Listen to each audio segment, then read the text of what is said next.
What is happening, all of you sexy warriors out there? Welcome back to the channel. Today, we have a very special guest with us. We have Blake Flannery from the Orion Training Group Universe to discuss with us rifle setups. Blake, welcome to the channel. You want to give everybody a little background about yourself and tell everyone who you are? Yeah, hey, thanks for having me. So I'm Blake Flannery, and I did 20 years in the Marine Corps. Most of that was with Force Reconnaissance, and before that, I was an infantryman. Since leaving the Marine Corps in 2021, I started working with Orion Training Group, utilizing the vehicle of my small LLC, Maneuver Training Solutions. So I offer some localized classes through my company, but mostly I use it as a means of teaching through Orion Training Group up and down the East Coast and into the Midwest. And on top of that, I also work another federal contract training some folks in marksmanship and CQB. Nice, man. And that's what really made me want to have you on the channel. I wanted to talk to you. We talk a lot about on my channel about rifle setups, and I want to just preface this with the fact that the Second Amendment is a very broad topic, but today what we're discussing is not about a home defense rifle. It's not about a hunting rifle. It's not about a competition shooting rifle. I want to talk to you specifically, given your background and your experience, about what I consider is every American's duty to be prepared and to own a gun, like to be the modern day Minuteman, for lack of a better term. And I'm a huge proponent and fan of LPVOs, and I get a lot of crap for that in the comment section. And so I just wanted to hear from your background, your perspective. Again, you teach a lot of classes with Orion, for patrol formations, classes that I need to be taking, and I'm going to definitely sign up for here soon up at Ben Franklin Range. Like, what is your perspective? Like, what if you had to pick one go-to war, for lack of a better term, rifle as a civilian? What does that look like, and why? So I'm going to preface all this with it really just comes down to it's six in one hand, half dozen in the other. The pros and the cons for both weigh themselves out, and the cons are very, very negligible with training. Having said that, for me, my choice is an EOTech EXPS, and that's mostly because when I started off in Force Recon, that was one of the optics that I had the choice of using. We all had an ACOG, an EOTech, or the old Aimpoint Comp M4. We could choose between any one of those, and so I was always using the EOTech. Sometimes for uh, some recon patrols, we would switch out to the ACOG, but whenever I could, I would go back to the EOTech. I just prefer it, and because I've used it so much, it is 100% my preferred optic overall. That style of the red dot, but very specifically the EOTech EXPS. I just like the big window. I like the fact that I have a full reticle compared to just having a red dot, because when I am trying to engage at distance, I like to be able to use that reticle for holds and for ranging. The dot, you don't have as much to work with, so that's my stance. But again, like if you see this rifle over my right shoulder, I've got the XPS, a magnifier, and then I have a prism mounted in front of it, which all of that is giving me essentially the same capability as the 1 to 10 with the offset red dot, right? Yeah, that's the TACOM HQ. Is that the one you're running? Yep.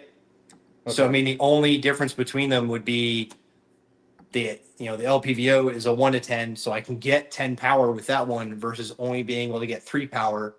Um, the quality of the glass on it's an EOTech Voodoo, uh, better glass than the magnifier, but I'm really not going to be using a whole lot of 10 power on a 5.56 gun. So it really, in my truest opinion, it comes down to what is the primary function that the rifle is meant to fulfill. And a lot of people get wrapped up in like whether it's a GPR or an SPR. It, they're all general purpose, right? Until like Yeah. you start using for something specific, or you just cover it in a bunch of accoutrement to make it something very specific. But even then, so what is it you're trying for? If it's something that is primarily going to be used in close quarters, and close quarters isn't only indoors. By U.S. military doctrine, close quarters is 100 meters and in. And an argument could be made for that to really be like 200. So anything where you're consistently fighting 100 and in, and especially if you are going to be working in very close quarters and confined space, then a shorter platform makes more sense.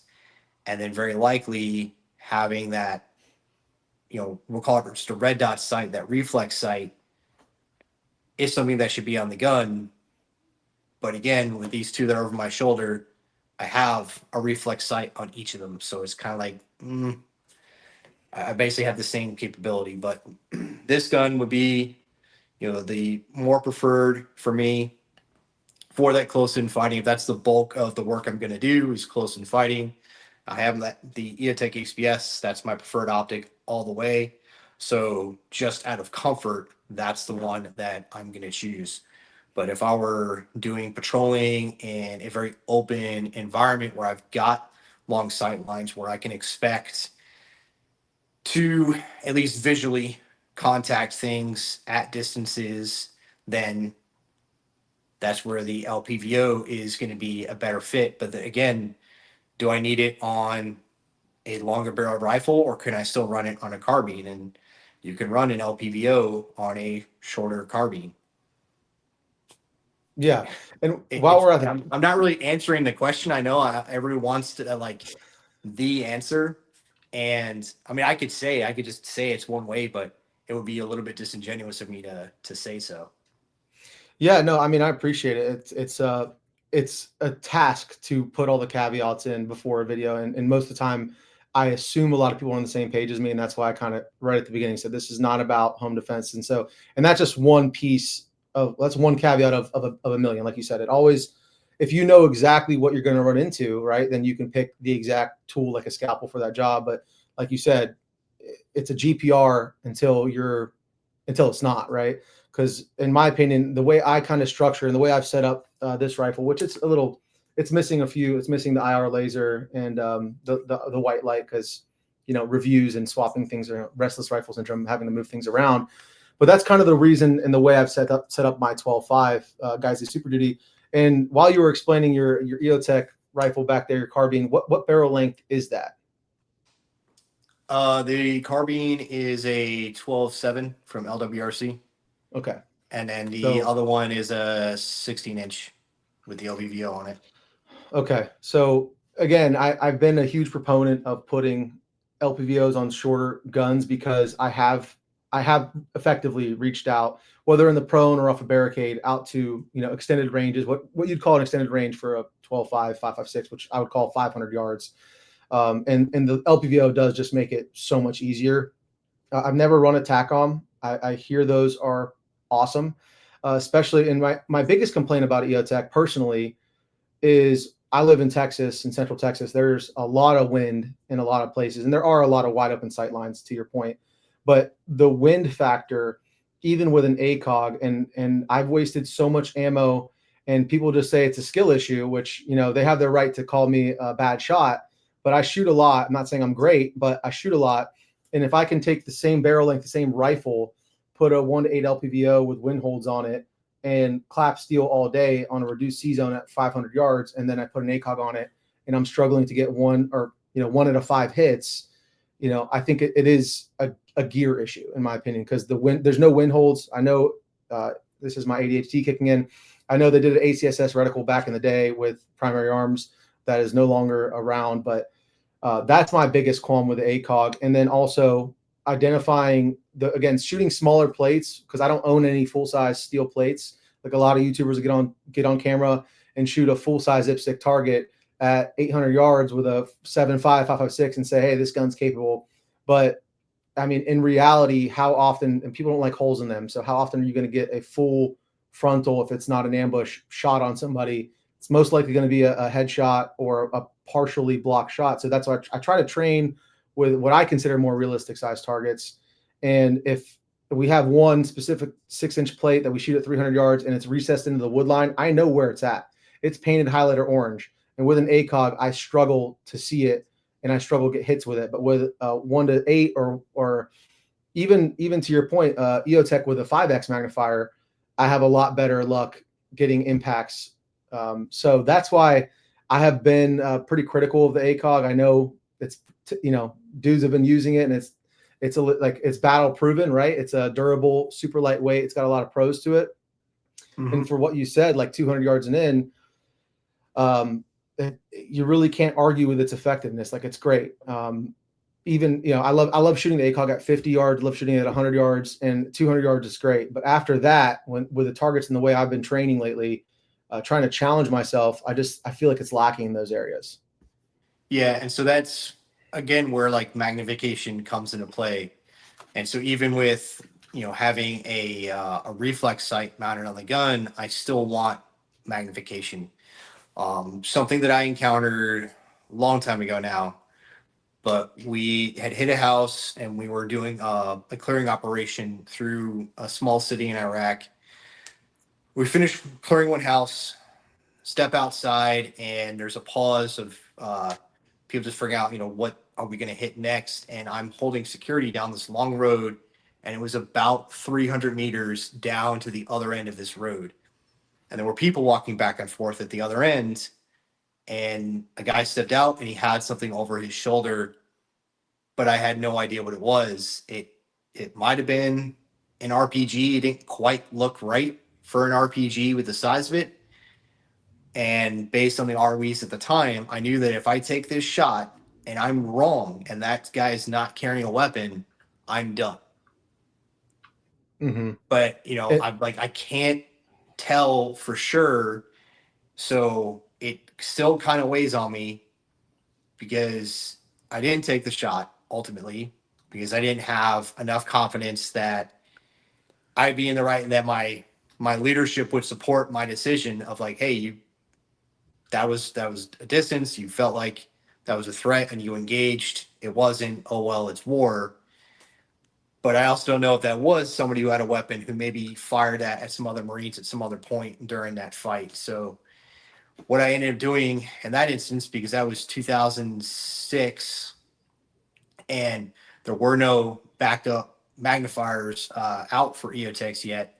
So I actually pushed my EOTech forward onto the rail and I mounted my ACOG behind it as a magnifier, which is actually something I picked up from an SF guy in Fallujah. And that was not ideal, but it was my solution at the time to give myself a means of having magnification if I needed it behind my EOTech. It worked okay. I never had to test it very far, so I don't know how well it would have been, but it worked okay.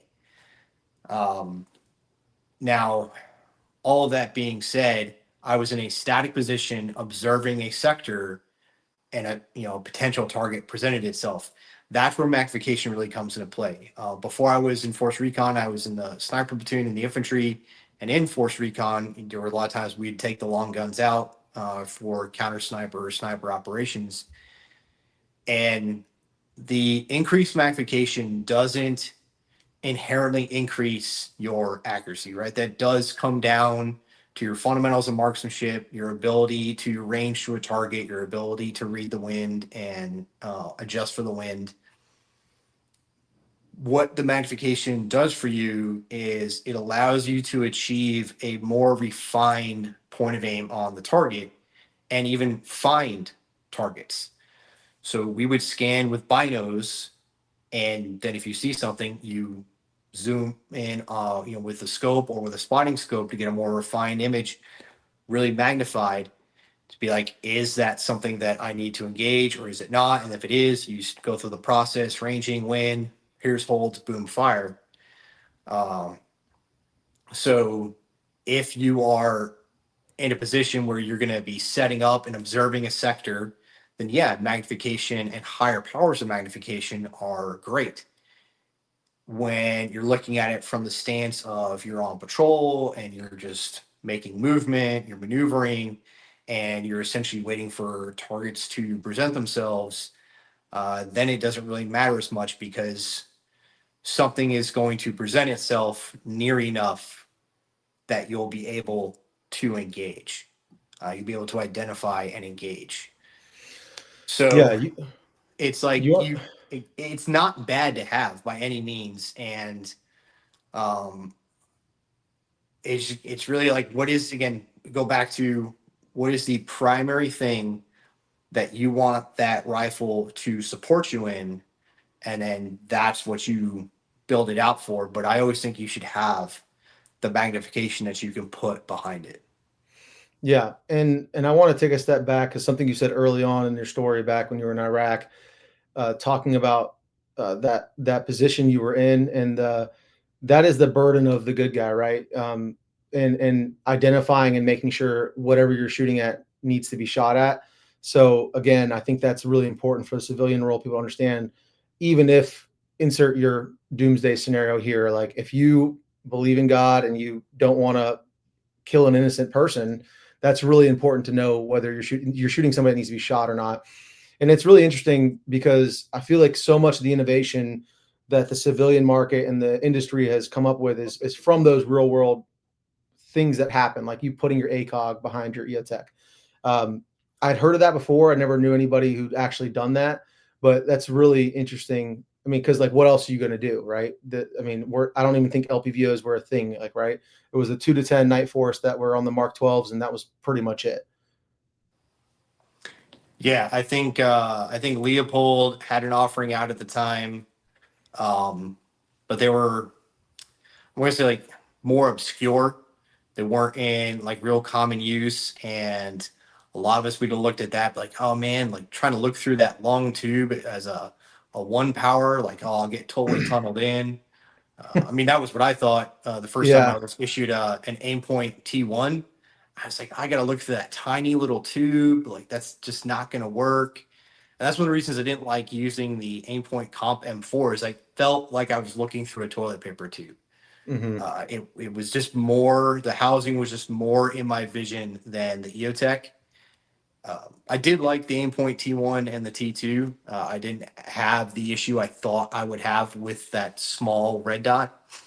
Um, but yeah, we just, just common things back then is you would look at stuff that was new and people like, that's something weird. That's something wild. Like, that's never going to work, and then lo and behold, a lot of those things do end up not only working, but becoming very popular.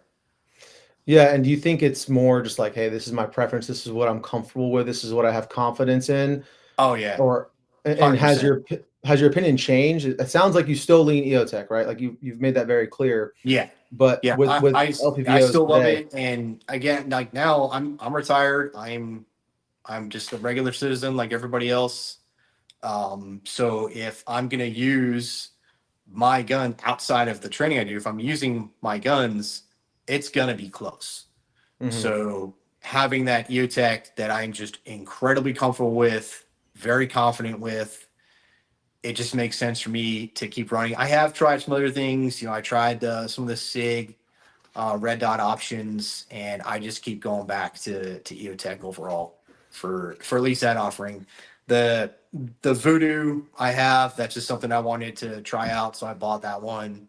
I've got other rifles that I need to outfit and put in, an ATAC on one, and I'm going to put a Vortex on one. Just because I haven't spent a bunch of time on the LPVOs, so I want to get the time on those and get the experience with them and have different reticles in them so I can deliver more educated information about them when people ask. Because I do get those questions in classes like, what optic should I choose? And again, I kind of give this spiel, and uh, sometimes people are like, what about this reticle, that reticle? I was like, well, I haven't used that reticle, so I can't really tell you, but I can give you Yeah. some generalities about what I know about reticles. Yeah, and I mean the same thing for me. I get, as a reviewer, people think I've tried every single product on the market, but I just haven't. Now I do have the same Voodoo 1 to 10, which I really do love. I think it punches way above its price point. So, and this is one of my favorite and one of my most highly recommended optics for an LPVO because of the price point and because it has a great reticle option. I do want to make clear this is my home defense gun right here. This is the gun that, if I were to use, like you said, like as a civilian, if somebody is breaking into my home trying to kill me, this is going to be the go-to choice. I do have a 5x magnifier I could put on it if I'm out in the field, like you mentioned, and that's the beautiful part of a holographic. It is in my opinion, it is the fastest, but I think that, like you said, with the right training, as I've done tests with me as a shooter, right, and so trying to eliminate as many variables as possible. If I shoot the same drill, the same build drill, the same whatever it is, El Presidente drill from 10 yards with an EOTech versus the attacker, I think it's really important to separate LPVOs that have a red dot bright illumination because I think it does make a difference. But as you notice with the attacker as well as the EOTech, I am also running the micro red dot on the top at the 12 o'clock, not only for passive aiming with night vision, but also if I this is another conversation with scope mount heights and whatnot, and this dot gets pretty high up there, and so you lose 1 point of contact on a 1.7-inch height like this guy. So it is kind of, your head's kind of floating out there, and you don't have as much stability for rapid fire engagements like at those really close distances. So that is a downside. And people are like, well, if you're going to have a top dot, why aren't you just getting an MPVO and a 2 to 10, for instance? You have much better actual usable range of 2 to 10. If you're not going to use the 1X anyways, if you're going to use a top dot, why not just do that? And the answer is, I don't know. I don't own a 2 to 10. And people don't like that. People don't like that I'm out here telling my life experiences and explaining why I like LPVOs, and I haven't tried the $2,500 optic they're recommending because I don't have $2,500. Just, I mean, I would love to try it, right? But I just don't have that kind of cash flow right now. So yeah, I mean, the way I phrase it to people is like, yeah, I mean, there's nothing actually wrong with running a variable power optic that starts at 1 power if you're also going to have, the top or the offset mount like red dot. But what I tell people is like, just consider that if that's how you want to set it up, then consider maybe instead of going with an optic that starts at 1 power, starting with something at 2 or 3 or even 4 power. Because anything that you cannot ID to immediately engage with that red dot, starting at 4 power to 2 or 3, like, is a good starting point. But then you also look at some of those optics, and if you look at like any kind of optic that starts at 4 power and goes up, you're probably looking at 16 power at the high end. I don't know if there may be like some 4 to 10s, 4 to 12s out there, but you're looking at a sizable scope at that point. Yeah. And like, yeah, so okay, go down to 2 to 12. And have I gained anything with a starting at 2 power versus the 1 power in terms of overall form and function? Maybe I not. don't think so. I think that's the biggest argument I have against the MPVO, right? Like you just said it perfectly. If I can't see it at 1X, am I really going to be able to see it at 2X? Probably going to want to go up to 3 or 4, like you mentioned. But then at that point, if you're getting a 3 to 18, that's a pretty large optic. I mean, and the weight is the biggest complaint about the LPVO, right? It's the weight and the durability. Those are the two complaints I hear most frequently, is that they're not as durable as an EOTech or an Aimpoint. I don't think anyone's really arguing with that. But also, like modern day, now this is a very expensive optic, so I'm not expecting everyone to be able to afford this. But even the EOTech, like, I don't treat these guns nicely. They get used pretty hard.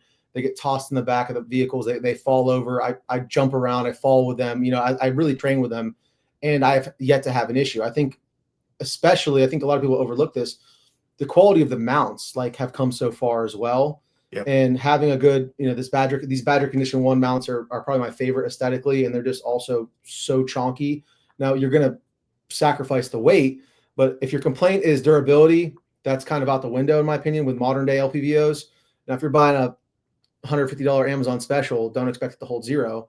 But with a name, I hate to say name brand, but with a quality, it doesn't have to be the most expensive thing ever. Primary arms, Trigicon. There's a lot of mid-range options now for price point that can get you a lot of the way to, you don't have to, the law of diminishing returns, right? You don't have to go with the attacker, but Then the other argument is the weight, which you can't really argue with. But again, for me, especially on a shorter gun that already weighs a little bit less than a 14.5 or 16-inch gun, I'm willing to sacrifice the weight to have the additional capabilities. And going back to your own experience and what you were talking about, reacting to contact, I agree with you. Like if you're patrolling and you're getting shot at, are you gonna like be able to like get in a really stabilized position and zoom up to 8x and find exactly where you're getting shot from? No, like it's going to be like shooting in a general direction to try to break contact or whatever you're going to try to do, right? And I understand that perspective, but from a civilian's perspective, if I'm with my guys and we have a little area we're trying to protect, that's when I think like, okay, if I have one gun, I don't know what I'm going to run into. I'm trying to protect something that I love. I'd like to have the option of the magnification. Yeah. So, like for reference, we would go on a reconnaissance and surveillance task. So our standard weapon we patrol with is M4A1 carbine, and everyone is running an M4. We have one guy with a light machine gun, and we're going to patrol to an observation post, and we're going to set up observation equipment.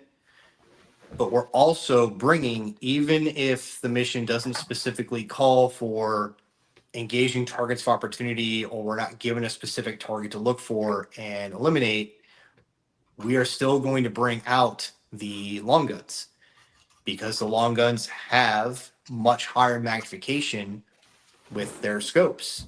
And so when you set up the OP, you're also setting it as a firing position. And half the time we would have that sniper rifle, whether it was the M40, whether it was the M110, whether it was the M107, we would have that rifle with that much higher magnification scope set up and ready on target, along with the camera and the rangefinder, because we would have distance to target for one. So we want a more effective platform, more effective round to engage those potential distances. And we had the higher magnification optic on that platform so that we could more readily find those targets at distance and be able to engage them. So it's there's a like kind of have your cake and eat it too. We're always bringing out the long gun, because the M4s, even with ACOGs mounted, are fine, if you are engaged and you're breaking contact, but you're not going to be able to search and find targets, at distance. Like we qualify out to 500 yards every year in the Marine Corps, and we did it with irons, and then we're doing it with ACOGs, and now they're doing it with the VCOG, or they're calling it the Squad Common Optic, I believe. So it's more than capable of all these platforms, all these rifles, whether it's a Mark 18, M4, M16, AR, whatever, from whatever manufacturer you want to call it. You can shoot 500-yard targets with all of those guns. You shoot 800-yard targets with all those guns. But what will affect your overall accuracy is how well can you perceive the target, and how well can you achieve a point of aim on the target. With iron sights, like your irons are slightly wider than the targets that we were shooting, and they were big silhouettes at 500 yards. They're slightly wider than your target. So you're just on this silhouette, this blob at 500 yards. With a 4 power, or actually the ACOGs are like 3.5, it's a slightly better view of that silhouette, but you wouldn't necessarily be able to PID. If I didn't know that was a bad guy, I'm not necessarily going to be able to sight in at 500 yards and be like, oh yeah, that's for sure. I'm going to need him to like silhouette himself and show me that rifle, or I need him to be doing something that within my rules of engagement, I can say like, that's a hostile act and I can engage. Yeah. So it Well, is nice to have that capability of more magnification, and that's why we would often switch out the EOTechs for the ACOGs when we were doing reconnaissance and surveillance work, because we would have those sight lines. mhm. Now in the jungle, I would just keep my EOTech on, and people would always get upset because it became this thing to where like, well, if you're doing R&S, recon surveillance R and S, you run an ACOG. And if you're doing CQB, you run your EOTech. And I'm like, yeah, we're in the jungle. It's all close quarters. Like there is nowhere where I need anything more than one power. Yeah. Like I'm almost comfortable running no optic and just irons. And I even one of my platoons, we did 5 days of live fire break contact drills, react to contact, and I did it all with irons because I'm like, we are trained to do this, and if I have to fight where my sight lines are maybe 100 meters, why do I need a magnified optic? Mm-hmm. You know, so it's like again, just tailor it to the mission. And that idea too of like switching out your optics on the rifle is not a fun one. You know, every time you switch out your optic, you're like, I'm pretty sure it's still holding zero. I hope it's holding zero. And of course, with certain mounts, you can better guarantee if you switch back and forth. But if you are someone, you're just going to set up one gun to fit the full gamut of, I'll call it basic infantry operations, then you need to look at within that, what is my primary function? So I'll bias my optic and overall setup towards that function, but ensuring that I can still use it in all the rest. You know, and Mm-hmm. again, no matter the platform, it's capable of it. Yeah, and I want to go back to your comment about how you guys would bring the long gun. What did that look like? Was it so? Did you have a guy who literally had his M4 and then he had a long gun on his back? Oh yeah, Okay, so he was carrying two guns. yeah, Okay, and so was that like the one guy who was the DMR also get to the position, be able to hold his own on the way in, on the way out, but also act as a force multiplier if you do need to engage at longer ranges. Is yeah. that So what the usually idea was? that would be a school trained sniper, and he would have an actual sniper rifle. Once we had the M110s, some if we were going to carry the M110 at that point, it would be carry that as your one and only rifle because it's basically a large AR. So it doesn't really make sense to carry that and an M4. There were some guys would still choose to carry their M4 because the M110 wasn't great in like a rolling gunfight because it would heat up and casings would expand. You'd get stuck casings. If you didn't have the suppressor on, which was an incredibly long suppressor, it would affect the operation. So some guys would sometimes choose to carry their M4 still as a primary and the M110 strapped to their pack. But generally, with the M110, it was like that. This is my weapon. I'm going to carry. Um, but if it was a bolt gun or the M107 is the Barrett 50 cal, no one's patrolling with those as their primary. Yeah. The bolt gun just is not effective in a rolling gunfight. And I mean, you could run the Sasser, it's a semi-automatic, but you're going to go through that ammo really quick, and you can't carry enough of that ammo to support you to break contact. So it breaks down to upper lower receiver. Um, Usually carrying at least two mags, but generally we'd have like four more mags, depending on whether or not that was the main gun for the mission. And guys are running their M4s to use to fight. If we are engaged, we want something to be able to fight with, and so that's an M4. And we got a bunch of mags for the M4, and that's what you're going to be fighting with primarily. And then once you set up in position, then we're setting up those long guns, whether that's why we're there, so that we can find and eliminate targets, or if it's just there for targets of opportunity, or simply because it has good magnification and it's attached to something that goes bang. So why not point that at the objective? Yeah, and I mean I think it comes down to like don't be a liability, right? If you don't have ammo compatibility with your squad, you're kind of a liability. Like so you just can't carry enough ammo. I did want to talk to you since we're on the topic, and this is another topic, and we kind of veered away from the LPVO, which is fine. But I'm in search of this do-it-all rifle, this one gun to rule them all 0 to 1,000 yards.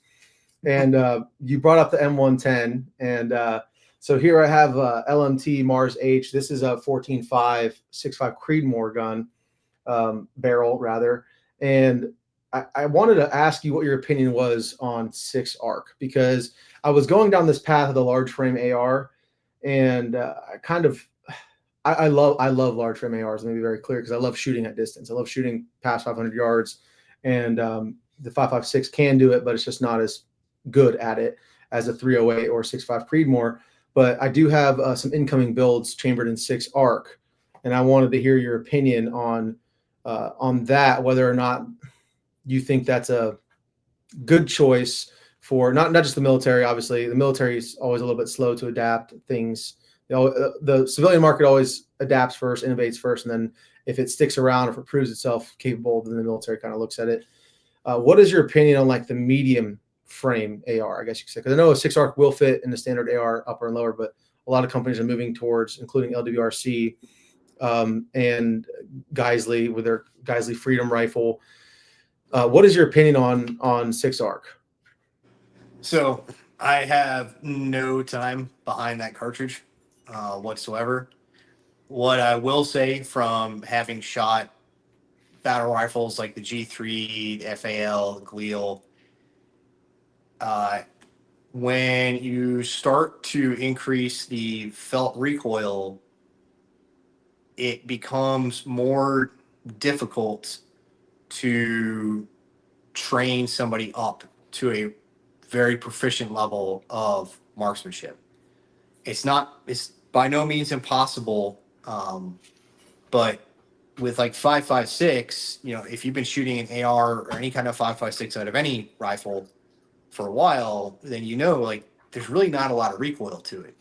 But when you take somebody who's new to shooting, or at least new to that, like I grew up shooting 22 long rifle, and I shot trap and skeet with my dad, and I hunted with a shotgun.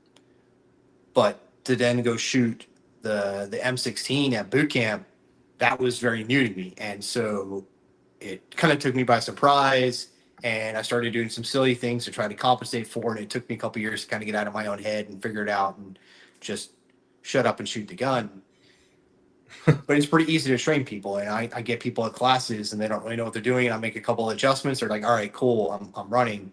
And then I do have students that show up with like scar heavies, and it takes more to get them to connect to their gun and get behind it and be comfortable and confident to run that gun hard. So that's what I think about when people start talking about going to bigger calibers that are going to have more felt recoil, like the 6.8 that the Army's going to. I think they're going to struggle with getting people to a very competent level of marksmanship with more felt recoil. And then that also comes with the issue of magazine capacity is the other thing to think of. That 6.8, I think they're looking at 20 or 25 round magazines, which if it's 25 round, we're like, oh, that's only 5 less than your standard 30 round mag in 5.56. That 5 rounds makes a difference. When you're trying to carry a full loadout, at least, and you have 6 mags on you that are all 30 rounds, now all those mags only have 25. That's 125 fewer rounds now, Mm-hmm. or 150. I can do math. So maybe I can, maybe I can't. Regardless, it's Yeah. less ammo, and so it's, well, what's the answer? Do I have to carry another mag? So now I have to find a spot for another mag on my Yeah. kit so that I can still carry the same amount of ammo. Mm-hmm. And history has shown us that like you need to be going into fights with a decent amount of ammo. We look at a lot of the actions taken during the global war on terror, and when you're in a fight like that where I have a fixed position that I'm coming from that's reinforced, whether that's a full-on fob or that's an outpost or you've got something built inside the city, you have a mission support site, but you've got like that fixed location, you've got logistics, and you've got more troops there waiting for you, and you go out and you do a patrol or a raid, and it's relatively short duration, and like you're going to be back pretty quick, and guys got away with lighter loadouts because like, hey, why do I carry a ton of stuff for a short period of time when I'm not even going to use 70% of it. But when you're looking at the full scope of operations and in places where you can't guarantee that you have that support, then you have to carry more on you. It doesn't need to be ridiculous, right? You don't need 20 rifle mags, but you may need 10. And they don't necessarily all need to be carried on your fighting load, on your person, but maybe if you're carrying 10 out, probably at least 6 of those should be on you plus one in the gun. So those are all things that need to be considered when you're looking at, do I want to go to a different caliber? Yeah, and I think again, going back to it does not solve the issue of if everybody in your squad is running 5.56, you're still running a different caliber. So I am toying with it. Obviously, as a reviewer, I feel like it's my job to try these things and report back. I want to be very honest. I have still have 0 rounds with 6.5 or 6 ARC as well, just like you. But I have some things coming in, and I'm excited to try it out because maybe if you are the one DMR in your squad, instead of carrying a 6.5 gun that is much heavier, you're going to have to carry less ammo, like you mentioned. And to your example with the 6.8, it's if it was a six mag example, that's 30 rounds. So you're going to have to carry one additional mag to get not even all of that back as far as compared to 5.56, and not to mention the weight difference in the ammo itself as well. And I'm glad you touched on that because there's been, I think it was Cappy Army came out with his report, kind of talking about how big of a failure that's been and implementing it. And he pointed out a lot of the same things you did. It's just like getting somebody who's not at a super high level of shooting already to be proficient with it. Not to mention just the fatigue and holding up a battle rifle it's just so much heavier. I don't care how many front delt, how often you lift, right? It's like, oh, it's like hit the gym, bro. It's like strength is one thing and stamina is a totally different thing. And you can be David Goggins and you're still gonna eventually need to set your rifle down for a rest. But yeah, I mean, I think you pointed out a lot of really good points. I don't know without having shot it yet what the recoil difference is between the 6 ARC and the 5.56. I'm sure it's slightly more intense. Maybe it can be mitigated with tuning and buffer weights and adjustable gas blocks and things like that. But it still doesn't get rid of the issue that you're not running the same ammo as the rest of your team. And again, the magazine capacity, because right now I think Geisley finally did come out with some 30 round mags for 6 ARC, but and that was another issue, was the reliability on the mags because of the different cartridge shape and whatnot. But I guess let me just take it back real quick to the original conversation. Can you show us that rifle better, like up close, possibly, so we could Which one? see the carbine, your one with the EOTech? Yeah, sure. I'd like to see it because I know there's looks like a lot of interesting um, attachments and the way you have it set up. I know my subscribers at least like to nerd out over. We like to say we get autistic with it. Yeah. All right. So this was my main squeeze for a while. While I was training, so it's an LWRC, and I have my EXPS. This one is the 3-2. So I've got 2 dots, 3 power magnifier, and always people always ask me like why the 3 power magnifier, because they think maybe I know something special. The 3 power superior. It's simply because that's what was in stock. Yeah. If the 5 power had been in stock, in fact, I don't. All my magnifiers are 3 power because every time I've been in the market for one, only the 3 powers were in stock. So that's the only reason I have 3/5. I have this overboard Kinu mount, which was designed to be able to put the optic and magnifier on the same mount. But I have that on one of my other rifles. I prefer the full to center, so it keeps everything nice and streamlined. But I used the riser so I could keep the prism up in front of the Optic. Now they make these to accommodate riser. So if you had the Unity fast riser for your EOTech, you can get a Prism that doesn't need a riser to fold up in front of it. And then that one folds to center too. That's the only downside. Now I do have something that folds off to the side and adds just a little bit more width overall, but considering the light's also on this side, it's not too terrible and it's fairly consistent that way. But I have the laser, I have the light. The laser is now just decoration because it broke and got a little too hot, and the gas port pushes out right there, and so it kind of melted into the laser, running it too hot. Oh no. So that makes me sad panda. Yeah, that makes me sad.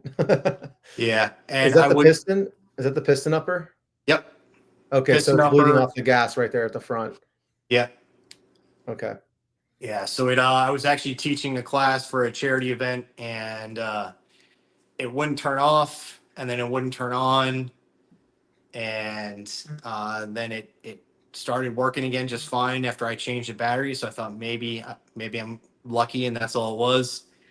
It worked for about a day, and then it died, and I haven't been able to get it up and running again. And unfortunately, uh, L3's warranty isn't great.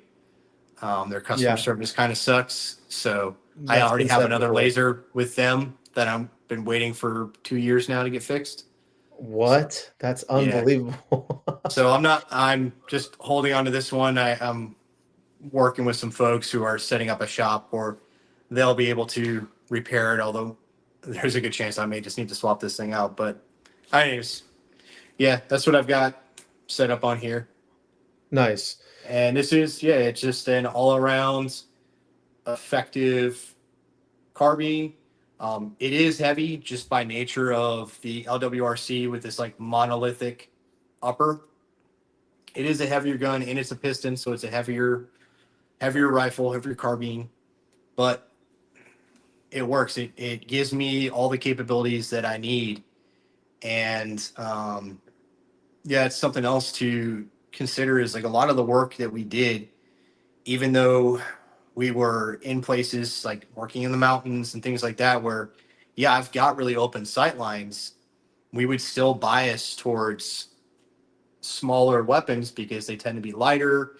They tend to be easier to manage, especially considering that we swim in, we dive in, we parachute in, just getting in and out of vehicles. It's easier to do with a smaller platform. So we stuck with the M4 carbine, even when they started giving us the M27, which is it's the HK 416 with a 16-inch barrel, Hmm. which is now has become like the standard issue rifle for Marine Corps infantry. And guys are like, oh, you don't want to carry your M27 because I had an M4 and an M27. I was like, no, I'm going to carry the M4. It's lighter. It's a little bit smaller. Like I don't need it. And they're like, well, the M27 is full auto. I'm like, so is my M4. Like I don't care. I'm just going to carry the slightly smaller, lighter gun because I'm going to carry this thing for 2 weeks on patrol. Like that's what I'm going to carry. Yeah, I think, yeah, you brought up a lot of really good points. I do have I was just show and tell this is the civilian version, the MR 556, 16-inch barrel, and I have the Optic Labs OCM5 on the front. But I think I think the answer to the AR-15 problem, so to speak, the barrel length problem, right? Because you keep cutting it down, you're losing velocity, you're losing terminal effect on target. I think the answer is not a longer barrel. I think the answer is innovation on the ammunition side, which we've seen with the shell shock ammunition, and also with Federal's, what do they call that, peak alloy. And so you're getting essentially the same exact. You're using the same cartridge, so you can use your same exact upper. You could use the same exact magazines, everything. The felt recoil is allegedly the same. Again, I've never shot it, but watching other people shoot it, putting it one brass case, one peak alloy, or shell shock back and forth. The recoil doesn't appear to change. The ejection pattern doesn't appear to change. The wear and tear on your parts, are going to be the same as regular brass case ammunition. But then you can have a rifle that has all the capabilities that you have on that gun, and still be relatively lightweight and wieldable. Because once you're shooting with a can, right? I tell people all the time, is like, I'm a huge proponent of, like, I say, once you shoot suppress, you're never going to go back, because it's just not only for just like effectiveness and not being seen, reducing your signature at night and your muzzle flash and sound, but just because it's way more comfortable to shoot suppressed. Um, and people are like, why don't you just get a 16-inch gun or an 18-inch gun, get the better velocity and run it unsuppressed? And it's like, well, because you're still going to be spitting fireballs and you're going to be giving off that sound signature. People are going to be able to localize, figure out where you're shooting from much more easily than when you're shooting suppressed. Yeah, I think people just get a little too wrapped up in the barrel length thing. It is a bit of an ammo issue. I did a class up in Pennsylvania about a month ago, and I just brought 55 grain ammo to shoot in the class. I was just assisting for that one, and so I went to zero it, and I started getting frustrated because I'm checking my groups as I'm zeroing, and at 100 yards, they're all 2-inch groups, and I'm like, I know I can shoot better than this, and like I'm really choosing. I know my reticle is in the same spot for every shot. Why are these groups opening up? And so I tried shooting the same ammo through the other guns, and it's 50 low quality 55 grain ammo that I bought to just shoot normally with and train with. Trying to shoot that at distance, it's just not going to hold great groups. And now you can look at, you can get good 55 grain ammo that is made to be fired out of, a certain barrel length and twist rate that's going to be optimal. And I do think that does come down when you start choosing your barrel length, is then matching an appropriate bullet weight to that.